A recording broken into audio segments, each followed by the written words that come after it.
Ini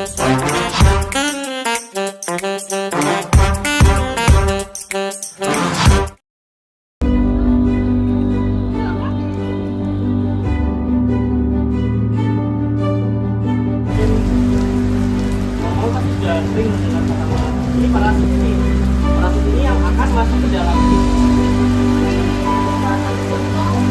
ini nyamuknya, namanya nyamuk Anopheles.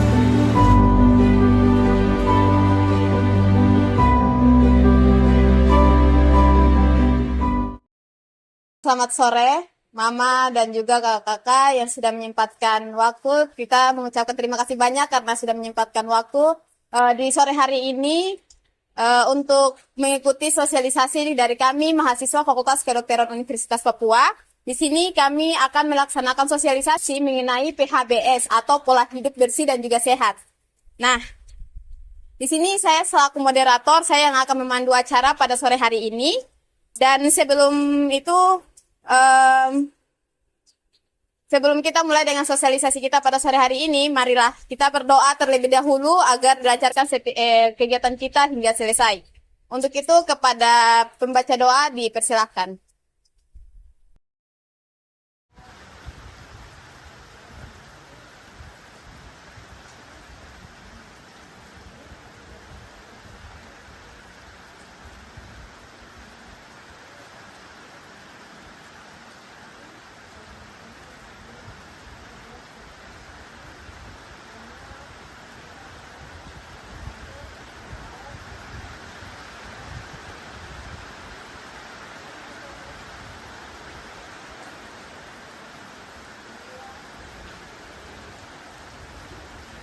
Ya baik, terima kasih kepada pembawa doa. Selanjutnya untuk mempersingkat waktu, langsung saja kita akan memulai dengan sosialisasi kita mengenai PHBS atau pola hidup bersih dan juga sehat.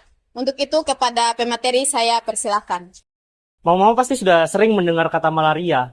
Malaria sendiri di Kota Sorong itu angkanya cukup besar loh. Sekitar 418 kasus yang terjadi per 2021. Nah, tentu angka ini bukan angka yang kecil. Ini angka yang besar. Nah, sebelum itu kita harus tahu dulu apa itu malaria. Nah, malaria sendiri itu adalah infeksi dari parasit Plasmodium, bisa dilihat. Nah, ini parasit ini. Parasit ini yang akan masuk ke dalam tubuh kita melalui perantara gigitan nyamuk. Nah, ini jenis nyamuknya, namanya nyamuk Anopheles. Nah, Plasmodium ini nanti ketika nyamuk menggigit kita, maka nyamuk ini akan memasukkan Plasmodium ke dalam tubuh kita. Kemudian Plasmodium ini akan menumpuk di hati, kemudian nanti akan merusak sel darah merah kita.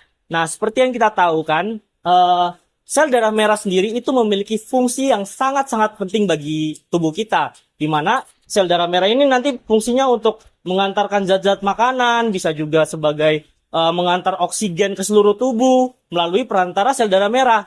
Tapi kalau sel darah merahnya sampai rusak, ya otomatis kerja tubuh kita tidak jadi optimal lagi. Nah,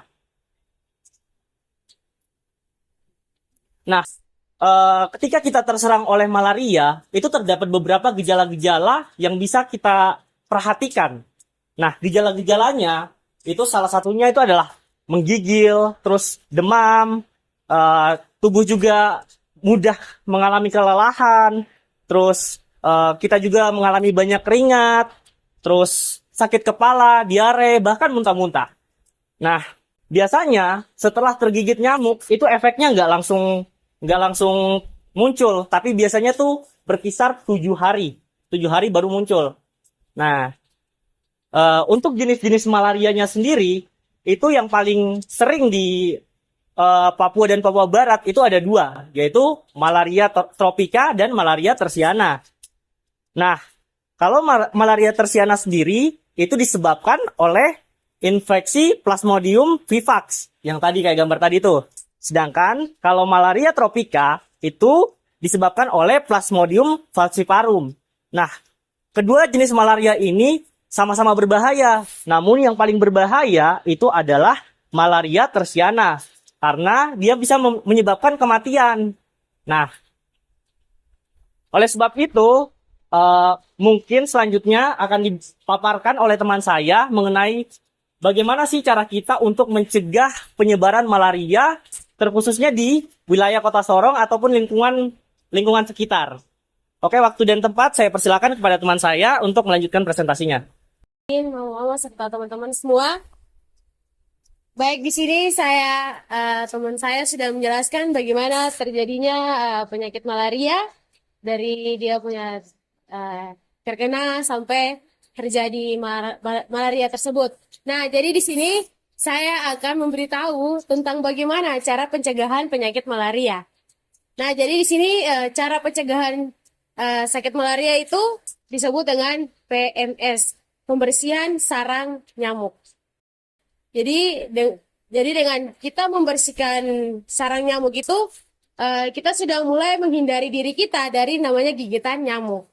Nah, jadi diantaranya kita harus menggunakan kain kelambu dan upaya dengan cara pencegahan dengan fogging. Kelambu bisa lihat pada gambar, terus fogging.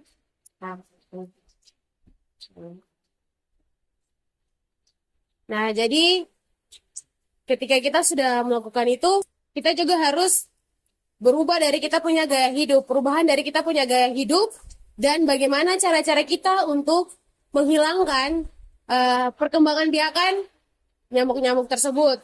Nah, jadi dengan berbagai cara. Jadi di sini kita akan sampaikan bahwa ada 3 cara ya, yang disebut dengan 3M. Nah, 3M itu yang pertama itu mengurus dan membersihkan wadah air seperti bak mandi, ember, pot bunga, dan penampungan air hujan secara rutin. Contohnya seperti bak mandi. Nah, contohnya seperti bak mandi pada di gambar ini. Jadi perkembangan biakan nyamuk ini bisa juga terjadi di dalam bak mandi tersebut. Nah, jadi kita harus berusaha untuk setiap minggu atau 2 minggu sekali kita harus kosongkan bak mandi tersebut. Habis itu kita bersihkan, kita gosok. Habis itu kita membersihkannya dengan baik agar lumut-lumut yang tertempel di bak mandi tersebut itu hilang agar tidak terjadi perkembangan biakan nyamuk. Nah, setelah itu yang pertama. Yang kedua, kita menutup rapat-rapat baik penampungan air, Nah, seperti kaleng, terus bak bekas, terus kita menghindari terjadinya nyamuk itu masuk ke dalam ban, terus terjadi termasuk pada kaleng-kaleng bekas. Kan biasa yang kita lihat bahwa kaleng-kaleng bekas yang kita taruh itu pasti di situ akan terendam air-air. Nah, disitulah nyamuk mulai berusaha untuk masuk ke dalam air itu untuk berusaha untuk berkembang biakan. Jadi di situ juga kita harus betul-betul menjaganya. Dan juga terutama untuk kita pasti di rumah mempunyai profil. Nah, jadi profil itu kita dia punya penutup kan ada. Nah, di situ kita harus tutup dengan baik-baik agar nyamuk tidak masuk dan berkembang biak di dalamnya. Yang ketiga, memastikan saluran air dan selokan tidak tersumbat dan air mengalir dengan baik. Kita bisa lihat pada gambar. Oke, ini salah satu contoh pembersihan got agar air jalan dengan baik. Oke, baik. Ini saja kesimpulan bahwa kita harus menggunakan kelambu dengan baik dan kita harus membersihkan lingkungan kita dengan cara membersihkan lingkungan kita, habis itu kita mengelola sampah kita dengan baik, terus dan kita menggunakan obat anti nyamuk itu sesuai dengan yang sudah diaturkan. Mungkin itu saja yang bisa saya dapat sampaikan, semoga bisa mengerti. Waktu selanjutnya saya berikan kepada moderator. Terima kasih. Oke, baik. Terima kasih juga kepada pemateri yang sudah menjelaskan kepada Mama dan juga kakak-kakak apa itu PHBS dan juga apa yang bisa menyebabkan terjadinya malaria dan juga jenis-jenis malaria itu seperti apa dan bagaimana cara pencegahan malaria. Nah, mungkin di sini saya akan memberikan kesempatan kepada Mama dan juga kakak-kakak jika ingin ada yang ingin ditanyakan bisa langsung bertanya. Mungkin, oh ya, silahkan. Ya baik, terima kasih atas kesempatan yang diberikan kepada saya. Di sini saya ingin bertanya, bagaimana malaria dapat tertular? Itu saja. Ya. Oke, baik. Terima kasih kepada penanya. Di sini jadi pemateri yang ditanyakan oleh penanya, bagaimana cara penularan malaria? Mungkin langsung saja bisa dijawab. Seperti yang kita tahu bahwasanya malaria itu tersebar melalui gigitan nyamuk. Nah, misal jika dalam satu kampung terdapat satu orang yang sudah terindikasi terkena malaria, terus kemudian tiba-tiba nyamuk lain datang untuk menggigit orang tersebut, maka eh, parasit Plasmodium yang ada pada tubuh orang yang terkena malaria tadi itu akan masuk lagi ke nyamuk yang tidak seharusnya tidak memiliki Plasmodium. Nah, kemudian nyamuk itu akan menggigit orang lain sehingga orang lain itu bisa terkena malaria juga. Jadi malaria itu dapat tersebar dengan sangat cepat dengan perantara dari nyamuk. Nah, oleh sebab itu kita harus menjaga kebersihan lingkungan kita dengan semaksimal mungkin agar mencegah penularan penyakit malaria. Mungkin sekian jawaban dari saya. Baik, terima kasih. Jadi bagaimana dari penanya, apakah bisa diterima pertanyaan jawabannya? Oke, baik. Terima kasih. Mungkin yang lain lagi apakah ada yang ingin bertanya? Oke, jika sudah tidak ada, mungkin cukup sekian dari sosialisasi kita pada sore hari ini. Saya selaku moderator mengucapkan mohon maaf bila ada salah kata dalam sosialisasi kita pada sore hari ini. Sebelum kita tutup, kita akan menutupi dengan doa terlebih dahulu. Untuk itu kepada pembawa doa saya persilahkan. Berdoa dimulai.